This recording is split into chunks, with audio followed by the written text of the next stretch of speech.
Speaking of the murder rate, your boy is out here trying to boost the murder rate. Joey Badazz. We recently did a review of his freestyle. He came out and said it's too much Cali dick licking. We all know that's a reference to Jay-Z's 22 Twos. He said the same thing, too much West Coast dick licking or whatever. And someone from the West took offense to that.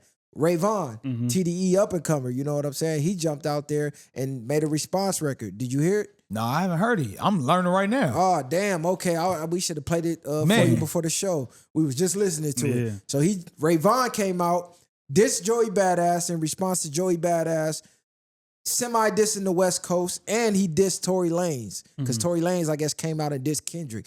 And to me, this is a rollout for Ray Vaughan. I think Punch told him, like, you know what, jump out there and let's see how the fans react. Shoot some shots. Because he don't really have no buzz. You know, he had a buzz on Instagram with the freestyles or whatever. He went to, I think, Power 106 and a couple radio stations and got the buzz off that. But musically, like a song, he don't really have a buzz. So to me, this is almost like a rollout. Kendrick is too big to be going back and forth with Joey Badazz. And Joey Badazz kind of connected to the West Coast because he worked for 50 on the TV show, and 50... Power. Power, yeah. Exactly. See, I was fucking with Joey Badazz on the Power, too. Me so too. Like, damn, cut what you mean too much West Coast dick licking, nigga? Where this shit come from? Man. I think he was looking for a moment, too. To be honest, they both looking for moments. I think Joey Badazz is the bigger star, though, or bigger rapper, and he might have the bigger fan base.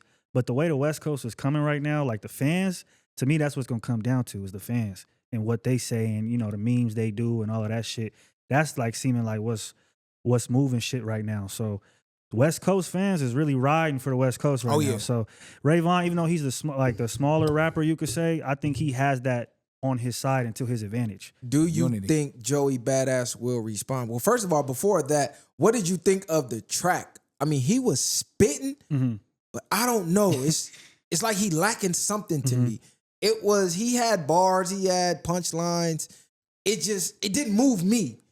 It didn't move me like that. And I'm not West Coast biased. No, you definitely no. You definitely not. Because they gonna say, "Oh, you West Coast biased." He's not a West Coast bias. I'm more of a West Coast bias than this, and he's not a West Coast bias. I think it's his flow, his like. It's almost like for the song because he picked Heart Part 6 as the beat. I think he was just too rough. It was too rough for what it was. It didn't have any flow to me. He was just going off at the mouth and he was saying some shit, but it just didn't hit me either. I'm kind of like, it is what it is. Put it on for him. Play it for you. But turn the volume off because I don't want to get struck. He can listen to it in his ears. Speaking of West Coast music, though, y'all heard that Leandro Ball song? Oh, we gonna get into that, right? We gonna get into that. To the swerve on that corner. We gonna get into that one. We gonna get into that one. He got the song of the year right now. Man, what? He sound like he should have been born in the 90s, in the 80s with us, grew up in the 90s. That was like some New Orleans down south type shit. Project music. But Ray Vaughan, I think I wasn't feeling it. I'm not gonna lie. Shout out to the West Coast. Shout out to Long Beach. You know, Ray Vaughan rep Long Beach. Yeah. I don't personally know him, but you know, I know people who do know him. I just wasn't feeling it. I wasn't feeling the beat. I think if you was going jump out there for the West Coast, you should have got a hard West Coast beat. He could have got something super West Coast because Dot right now is super West Coast and you defending Dot. So you should have went super West Coast, gave us a West Coast bop. Like I said, the bars were there. We all know he can rap.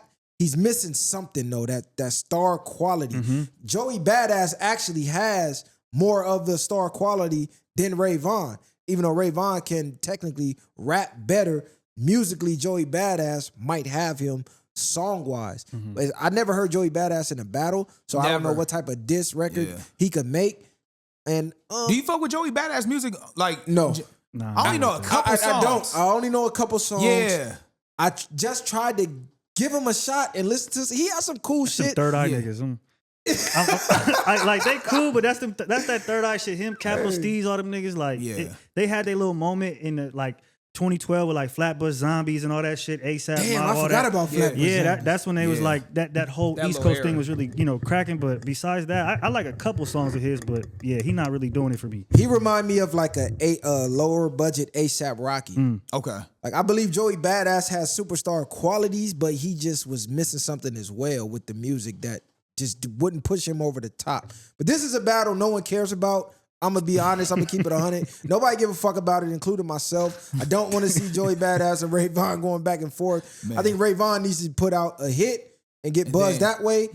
I mean, he's trying to take the 50 How to Rob approach, but then it comes off a little corny because you jumping out there defending K-Dot, and K-Dot ain't even defending himself on this at this point because he dissed Tory Lanez, because Tory Lanez dissed K-Dot from behind bars. It's like, wait a minute, nigga, you in LA County jail. You might want to relax, cuz you might got some fades in there, even though he probably in high power. Know, man. Yeah, he a celebrity role right now. He a high power, but it's power in silence. Kendrick, what he does when he's quiet, he just lets these niggas talk themselves in circles till they sound stupid. Because that's really all he does. Like with shows, with whoever comes out, they just keep trying to fire and fire and fire. Even with Drake, right? Like he don't be saying nothing. He just come out, drop the song, that's it. All the shit you do in between just adds to your corniness and really takes away from you as an artist. And he knows that, I feel like. His biggest flex is his success right now. You know what I'm saying? He getting ready for the Super Bowl.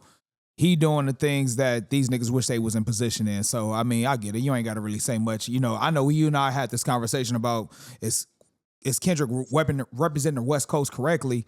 And, you know, he's just doing it his own style. I wish he was a little more vocal, a little more out there, but he's doing it his way. He's flexing on niggas with his success right now, so.